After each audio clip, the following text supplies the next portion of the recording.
Welcome to our CFL picks straight up and against the spread for week 18 in the Canadian Football League. JC, only 3 games this week, but honestly, at this point of the season, I'm not angry about that. How do you feel about the 3-game week? It's like a nice little break at this stage, right? We've been in the thick of it. We've been trudging through all these impactful games. The playoff picture is starting to clear up a little bit. There's, a couple of games here that are impactful, but some ones that are less impactful, like the first one we're going to talk about here, gives us a little bit of a reprieve to reassess, reevaluate, relax a little bit, Hodge. Yeah, it feels like the breath before the storm in a way, right? Or the Mm-hmm. calm before the storm, the breath before the plunge.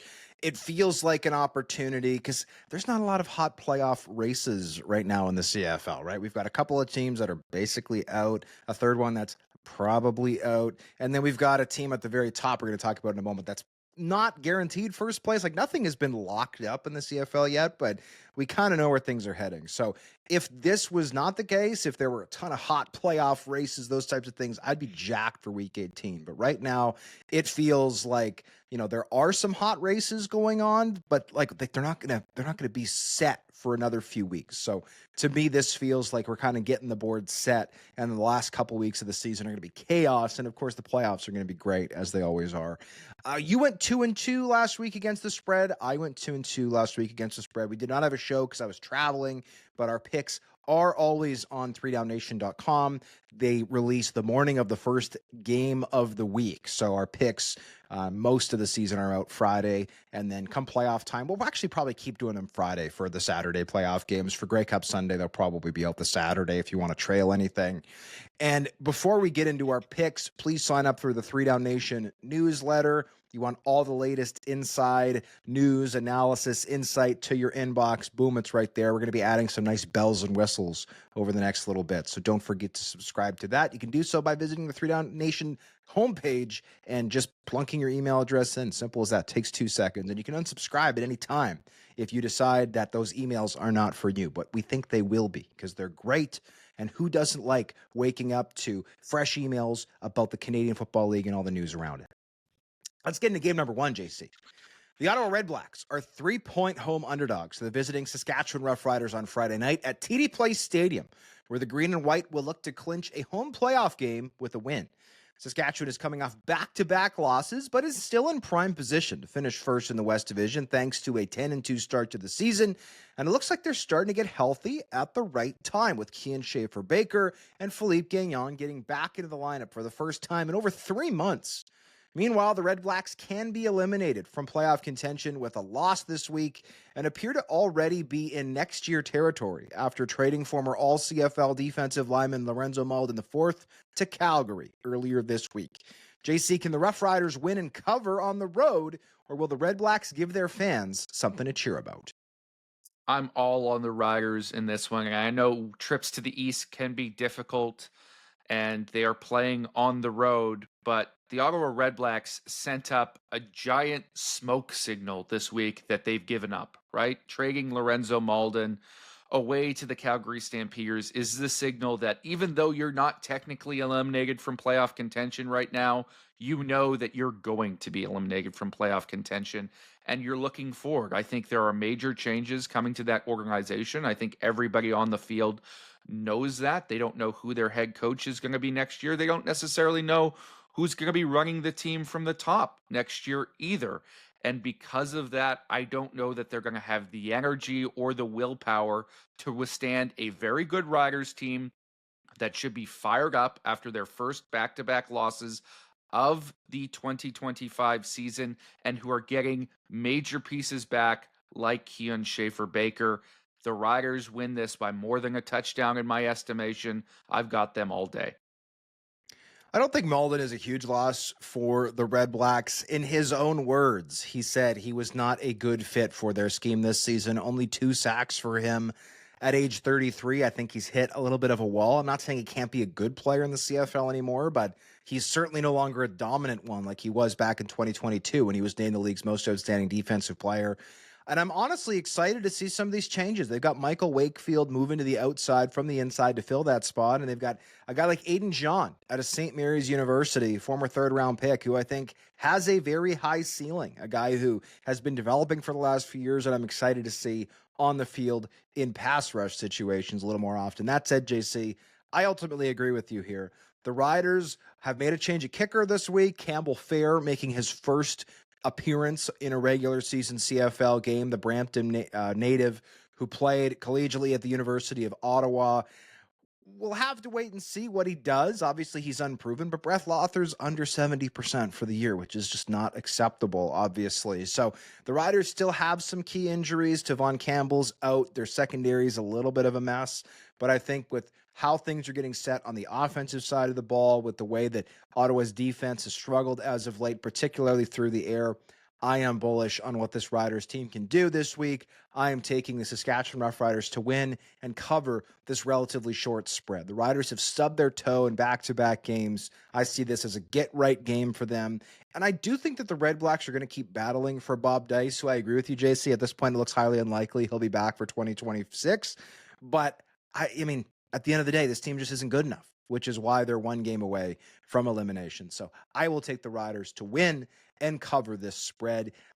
A mere field goal doesn't do much to scare me off. The Toronto Argonauts are 1.5 point home underdogs to the visiting Hamilton Tiger Cats at BMO Field on Saturday afternoon, where they'll look to keep their playoff hopes alive in front of Doug Flutie and Jim Kelly, who will be in town for Toronto's Future of Football celebration in partnership with the Buffalo Bills. The Argonauts were awful along the offensive line last week as that group has been ravaged by injuries, while the Tabbies suffered a 40-3 loss at the hands of the Winnipeg Blue Bombers. Can the Ticats get back to their winning ways as they push to finish first in the East Division, or can the Boatmen play spoiler at home? I'm on the Tabbies this week, and I think that this is a bounce back opportunity for them. The score in Winnipeg last week, I thought really flattered the Blue Bombers. I'm not saying the Blue Bombers didn't deserve to win. I thought they did, but it didn't feel like a 37-point win. The Ticats had 2 turnovers on downs, right in the red zone. Those easily could have turned into touchdowns for that club. And obviously the Bombers got a special teams touchdown from Trey Vavel. So I think the Ticats were way better than the score looked. I thought that felt more like a 35-21 type of game. And Bo Levi Mitchell, I think, wants to finish first place here, right? I mean, the Montreal Alouettes, who were posing no threat to catch them in the standings just a couple weeks ago, suddenly hit the gas, smashed the gas, if you will, last week with Davis Alexander coming back into the lineup and looking like $1,000,000 against Bo's former team. You can't keep Kenny Lawler down for that long. You can't keep Keandre Smith down for that long. You can't keep Tim White down for that long. Bo's got the weapons. He's got the protection. And the Argos are super banged up along the offensive line. Brandon Kemp, their left tackle, you saw it firsthand in Vancouver there last week, JC, went down. They flexed Ryan Hunter out to left tackle, and Matthew Betts absolutely ate him for lunch. I think Jillian Hauser, who's had a brilliant bounce-back season for the Tabbies, can take advantage of that. The rest of that D-line in Hamilton, to me, is kind of a bunch of role players. They're not guys who blow the doors off one-to-one, but I think this Argonauts offensive line has proven that they're just not up to snuff in those battles, and they're fighting injuries with guys like Sage Doxtator on the injury report. Guys like Ryan Hunter himself is still on the injury report. They're banged up, like really, really banged up. So I think that the Ticats are going to be able to launch an assault on Nick Arbuckle in that backfield, just like he faced against the Lions last week. And I think the offense is going to do enough to get this win. And yeah, it's in Toronto, but we all know there's going to be thousands of Ticats fans who make the trip up the QEW to take this one in and provide some support for the black and yellow. So I am taking the Hamilton Tiger Cats to win and cover this very short spread. I'll be honest, it would make me really happy to see the Argos pull the upset here, if only because this is the last game that's going to be played at BMO Field until midway through next year because of the World Cup and the Argos playing their home games on the road. Hopefully, Toronto can give a good show to their fans who they have horribly mistreated by making the decision they did not to play at a local facility like Guelph during that time. But I don't think they have the horses right now. This was a team that was missing pieces at the best of times. And now, as you laid out beautifully there, Hodge, they are super banged up. And the Ticats are going to have some pieces back this week. We'll see Jamal Peters likely back in the lineup. And I think they got a wake up call last week against the Winnipeg Blue Bombers. The narratives that were coming out from the players, the statements that Bo Levi Mitchell made after those games, after that game, rang true to me, right? Talking about how clinching the playoffs doesn't mean SHIT, right? He was demanding more from his team, demanding more from them on an individual level. And I think they are going to answer back this week in what is a very winnable game and what will be a fairly friendly venue for them to play in with all those fans coming up to QEW. I think the Ticats take this and take this easily. Well, and let's talk about that Argo fan situation, because I still am not against this MLSE Argos Bills partnership. As I've written, I think that there could be upside for all parties. But one thing I did think was funny was Keith Pelly, the president and CEO of MLSE, was on Overdrive and said, "Well, we've sold more tickets for this game than any other." And it's like, wow, at first glance, that means this partnership is great. And then you go, wait a minute, the Ticats are coming to town? It's like, well, okay. I'm not saying that this partnership has not in any way, shape, or form enhanced ticket sales, but like I think the Ticats being in town is probably the larger factor. But anyway, we shall see. And for all of our friends in Toronto, yes, hopefully at the very least they're treated to a great game, because it is going to be a long time before we see another football game in Toronto. The BC Lions are 3.5-point home favorites over the visiting Calgary Stampeders on Saturday night at BC Place Stadium, where they'll look to move into second place in the West Division standings. The Lions crushed Calgary recently and can sweep the season series with a win in Vancouver. Meanwhile, the Stampeders are looking to end a 3-game losing skid, during which their once dominant defense has given up an average of 40.3 points per game. 40.3. That is crazy. Malik Henry and Markel Lee, who have missed almost the entire season for Calgary, might be returning for the Stampeders, while BC is getting closer to having Javon Catoy and Dejon Allen, two key pieces on offense, back in the lineup. Which team will come out victorious on Saturday?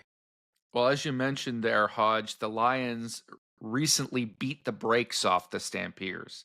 And while I don't think it's going to be as wide a gap between these two teams as it was in that game, I'm still riding with the Lions. I think this team has massively improved over the last 3 games. I think their pass rush has been revolutionized by the additions of Levi Bell and Bradley Ane, who, by the way, did not play in that Stampeders game, but played on each game on either side of that game and had a sack in each one. I think he's going to give that Calgary offensive line some problems, and Nathan Rourke can have a bit of a bounce back from an off performance last week where he threw 3 interceptions. Do I think Vernon Adams Jr. is finally going to look a little bit better and find his stride? I would hope so, in a return to a stadium that loved him not so long ago. I think there's going to be some positive emotions there.